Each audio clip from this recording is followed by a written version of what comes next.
Fala aí, eu sou o Elison do Responde Aí e agora a gente vai fazer um exercício sobre indutância mútua. O que esse exercício traz para nós? Bom, a gente tem aqui duas bobinas, uma com N1 espiras e a outra com N2 espiras. A bobina da esquerda possui uma corrente, né?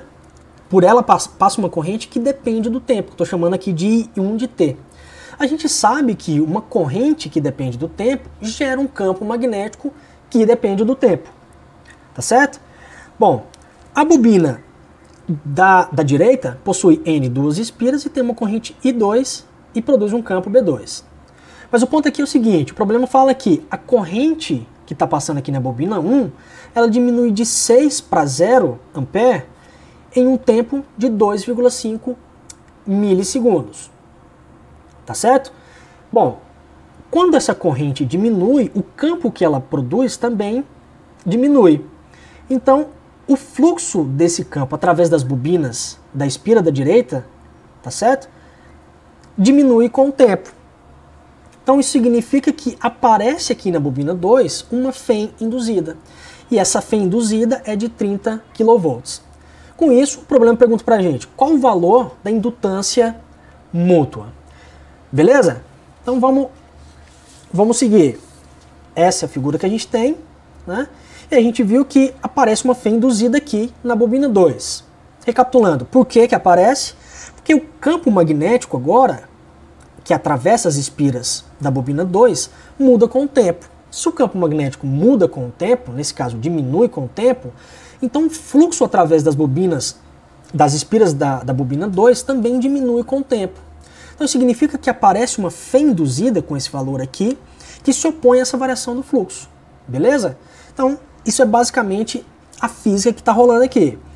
Mas como que a gente calcula a indutância mútua? A gente tem duas maneiras de calcular a indutância mútua, de acordo com essa primeira igualdade e com essa segunda. Vamos ver um pouquinho do que cada uma é. Bom, essa primeira igualdade faz o quê? Ela é dada pela razão de o fluxo total através da bobina 1 dividido pela corrente que passa na bobina 2.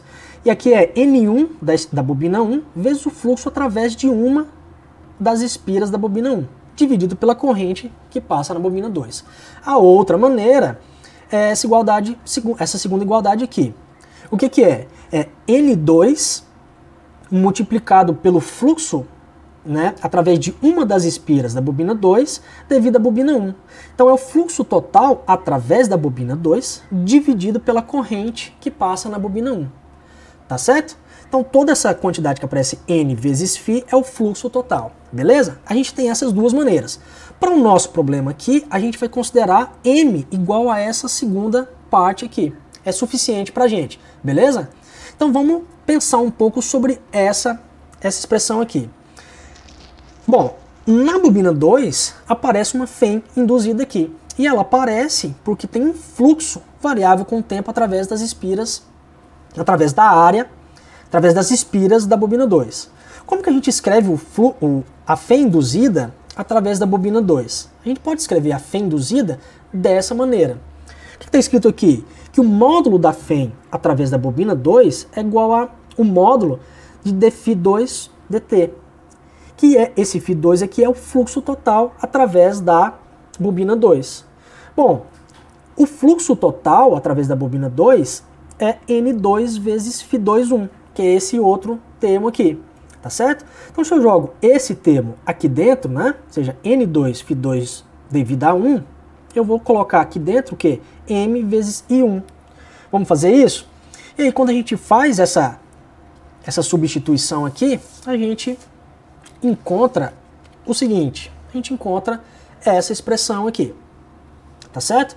E aí que através dessa expressão fica mais clara ainda a razão pela qual está aparecendo essa FEM na bobina 2. Por quê? Porque está variando a corrente I1 na bobina 1, tá certo? Então vamos lá, vamos matar esse problema aqui. O módulo da FEM a gente já tem, que é 30 kV. Mas aí a gente ainda não sabe o valor dessa variação da corrente com o tempo. Mas vamos lá, como é que a gente pode encontrar isso? O problema diz pra gente que Vamos esconder isso aqui um pouco, considerar isso daqui.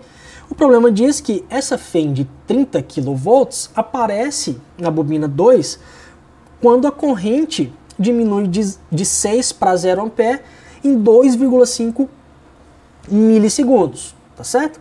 Isso significa que eu posso fazer o quê? O que é DI dt?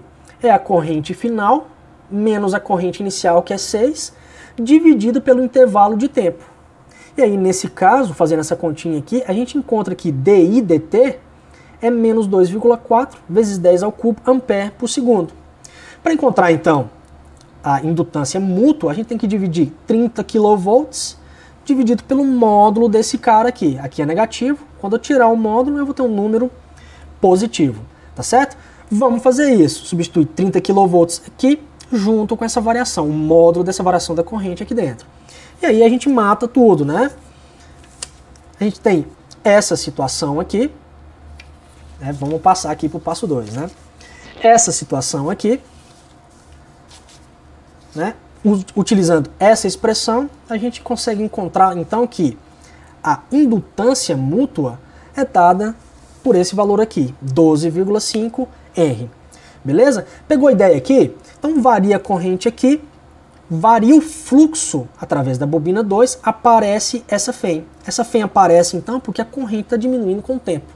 E aí com isso a gente consegue encontrar qualquer indutância mútua nesse caso aqui. E só lembrando, a indutância mútua dá uma ideia de como a interação magnética entre essas duas bobinas aqui. Beleza? Esse vídeo te ajudou? Responde aí.